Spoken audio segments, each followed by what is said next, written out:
ഒരു കഥ ചൊല്ലട്ടുമ. കൊല്ലവർഷം 1983 മാർച്ച് മാസം.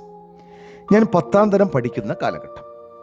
സ്കൂളിലെ ബോർഡ് പരീക്ഷയ്ക്ക് തുടക്കമാവുന്നതിന് മുമ്പേ ഒരു അറിയിപ്പുണ്ടായി. സ്കൂളിൽ നിന്നും കന്യാകുമാരിയിലേക്ക് ഒരു ഉല്ലാസയാത്ര. മനസ്സ് കന്യാകുമാരി എന്ന സ്ഥലം കാണാൻ വെമ്പൽ കൊണ്ടു. പക്ഷേ വീട്ടിൽ കാര്യം പറഞ്ഞപ്പോഴാണ് സാമ്പത്തികം വില്ലനായത്. ഊണും ഉറക്കവും ഉപേക്ഷിച്ച് 2 ദിവസം ഞാൻ പട്ടിണി കിടന്നു. അവസാനം 10ാം ക്ലാസ്സിൽ ഫസ്റ്റ് ക്ലാസ് നേട്ടം ഉറപ്പുവരുത്തണമെന്ന നിർദ്ദേശത്താൽ എനിക്ക് കന്യാകുമാരിക്ക് പോകാനുള്ള പൈസ നിക്ഷേപിക്കപ്പെട്ടു. മീനമാസത്തിലെ ചുട്ടുപൊള്ളുന്ന പകലിൽ നിന്നും വിമോചിതയായ ഭൂമി. വെളുപ്പാങ്കാലം 3:30 മണി സമയം. ചുറ്റാകെ ലൈറ്റുകളാൽ അലങ്കരിക്കപ്പെട്ട പുഷ്പാക്ക് സീറ്റുള്ള ഒരു എയർ ബസ് സ്കൂളിൻ്റെ മുഖ്യ കവാടത്തിൽ എത്തിച്ചേർന്നു. പോകാൻ പൈസ ആദ്യം കൊടുത്തവരുടെ പട്ടിക നോക്കി സാർ ഓരോരുത്തരെയായി ബസ്സിനകത്തേക്ക് വിളിച്ചു കയറ്റി. എൻ്റെ പൈസ അവസാന സമയത്ത് അടയ്ക്കപ്പെട്ടതിനാൽ ബസ്സിലെ സീറ്റും അവസാന നിരയിലായിരുന്നു. അവിടെ പുഷ് ബാക്ക് ഇല്ല. കൊണ്ടാക്കാൻ വന്ന അച്ഛൻ്റെ കയ്യിൽ നിന്നും പിടുത്തം വിട്ട് ഞാനും ഉത്സാഹഭരിതനായി ബസ്സിനകത്തേക്ക് പ്രവേശിച്ചു. 43 വർഷങ്ങൾക്ക് മുമ്പേ നടന്ന ഈ കാര്യം ഇന്നിവിടെ പറയാൻ ഒരു കാരണമുണ്ട്. എൻ്റെ മകൻ കഴക്കൂട്ടം സൈനിക സ്കൂളിൽ നിന്നും നാളെ കൂട്ടുകാർക്കൊപ്പം ടൂറിന് പോകുന്നു. സ്ഥലം കന്യാകുമാരി അല്ല, മറിച്ച് വാഗമൺ. സാഹചര്യവും കാലഘട്ടവും മാറിയെങ്കിലും ഉത്സുകത അന്നും ഇന്നും ഒരുപോലെ തന്നെ. കന്യാകുമാരി യാത്ര കഴിഞ്ഞ് അർദ്ധരാത്രി വീട്ടിൽ തിരിച്ചെത്തിയ ഞാൻ പിറ്റേ ദിവസം വെളിയിലേക്ക് നോക്കിയപ്പോൾ ഞെട്ടിപ്പോയി. വീടിൻ്റെ കാവൽക്കാരനായി നട്ടുവളർത്തിയിരുന്ന ഉയരമുള്ള ആഞ്ഞിൽമരം അപ്രത്യക്ഷം. പകരം അവനെ തോണ്ടിയെടുത്തിരിക്കുന്ന ഗർത്തം മാത്രം. ആ മരത്തിൻ്റെ ശവക്കുഴിയായി എനിക്കിത് തോന്നി. തുണ്ടുകളായി മുറിച്ചിട്ടിരിക്കുന്ന ആഞ്ഞിൽ മരത്തിൻ്റെ അസ്ഥിഭാഗങ്ങളിൽ നിന്നും അതിൻ്റെ രക്തം കുടുകുടാ ഒഴുകുന്നുണ്ടായിരുന്നു. അമ്മേ! ഞാൻ ഒച്ചത്തിൽ നിലവിളിച്ചുകൊണ്ട് അകത്തേക്കോടി.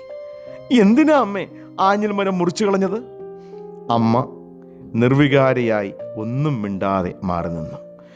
ആഞ്ഞിൽ മരം മുറിച്ചു മാറ്റിയ വിഷമത്തിൽ വീണ്ടും ഞാൻ പട്ടിണി കിടന്നു. 2 ദിവസം കിടന്നുറങ്ങുന്ന എൻ്റെ തലമുടിയിൽ വിരലുകൾ ചലിപ്പിച്ച് അമ്മ പറഞ്ഞു, മോനെ, നിന്റെ വിനോദയാത്രയ്ക്ക് പോകാൻ പണമില്ലാതായപ്പോൾ അച്ഛന് ആ മരം വിൽക്കേണ്ടതായി വന്നു. ഞാൻ ഏറെ ഇഷ്ടപ്പെട്ടിരുന്ന മരത്തിൻ്റെ അധപ്പതനം ഇല്ലെങ്കിൽ മരണം എൻ്റെ കൂടി ഉത്തരവാദിത്തമായി പോയല്ലോ എന്ന് തോന്നിയപ്പോൾ എനിക്ക് പ്രയാസം ഇരട്ടിച്ചു.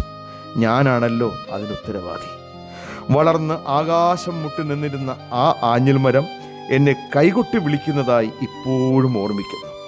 മരം കയറാൻ പണ്ടേ ഇഷ്ടമായിരുന്ന എനിക്ക് അച്ഛൻ ദൂരേക്ക് പോയി എന്നറിയുമ്പോൾ നീളമുള്ള ഏണി എടുത്തുകൊണ്ടുവന്ന് ആഞ്ഞിൽ മരത്തിൽ ചാരിവച്ച് ശിഖരങ്ങൾ ഇറുകിപ്പിടിച്ച് ആ മരത്തിൻ്റെ ഏറ്റവും മുകൾ ഭാഗത്തെത്തും.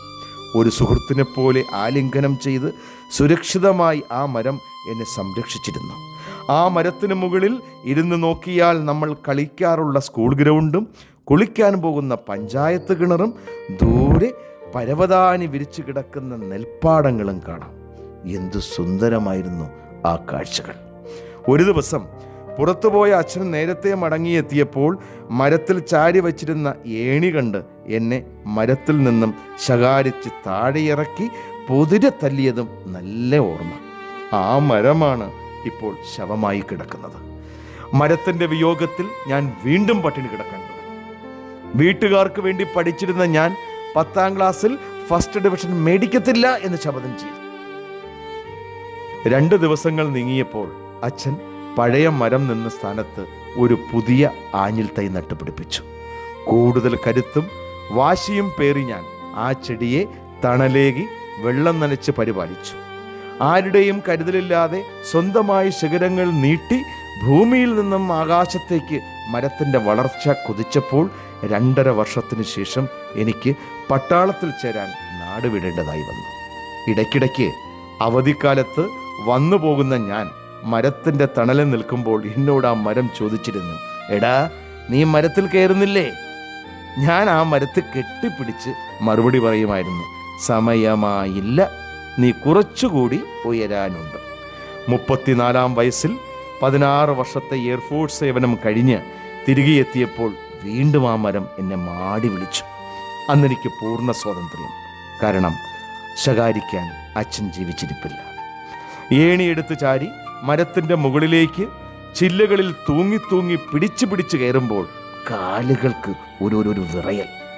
മനസ്സെത്തുന്നിടത്ത് ശരീരമെത്തുന്നില്ല. ശക്തനായ സുഹൃത്ത് ഒരിക്കലും ചതിക്കത്തില്ല എന്ന് വിശ്വസിച്ച ഞാൻ ആ സുഹൃത്തിനെ നെഞ്ചോട് ചേർത്ത് അള്ളിപ്പിടിച്ച് ഏറ്റവും മുകളിലെത്തി. ശിഖരങ്ങൾ ആടി ഉലഞ്ഞു. ദൂരേക്ക് നോക്കി. പണ്ട് കളിക്കാറുണ്ടായിരുന്ന സ്കൂൾ ഗ്രൗണ്ടും മാറി അവിടെ ഇന്ന് കോൺക്രീറ്റ് കെട്ടിടങ്ങൾ സ്ഥാനം പിടിച്ചിരിക്കുന്നു. കുളിക്കാറുണ്ടായിരുന്ന പഞ്ചായത്ത് കിണർ അപ്പാടെ അപ്രത്യക്ഷം. ദൂരേക്ക് നോക്കുമ്പോൾ കാണുമായിരുന്ന പച്ച നെൽപ്പാടങ്ങൾ ഇപ്പോൾ കാണാനേയില്ല. ചുറ്റാകെ വളർന്നു പന്തലിച്ചു നിൽക്കുന്ന റബ്ബർ മരങ്ങളുടെ പച്ചപ്പും അതിൽ തട്ടി വരുന്ന ഒരു പ്രത്യേക ഗന്ധമുള്ള കാറ്റും. എൻ്റെ വിഷമം കണ്ടിട്ടാണെന്ന് തോന്നുന്നു ആ മരം എൻ്റെ ചെവിയിൽ മന്ത്രിച്ചു, എടാ, നഷ്ടപ്പെട്ടതെല്ലാം ഒരിക്കൽ തിരികെയെത്തും.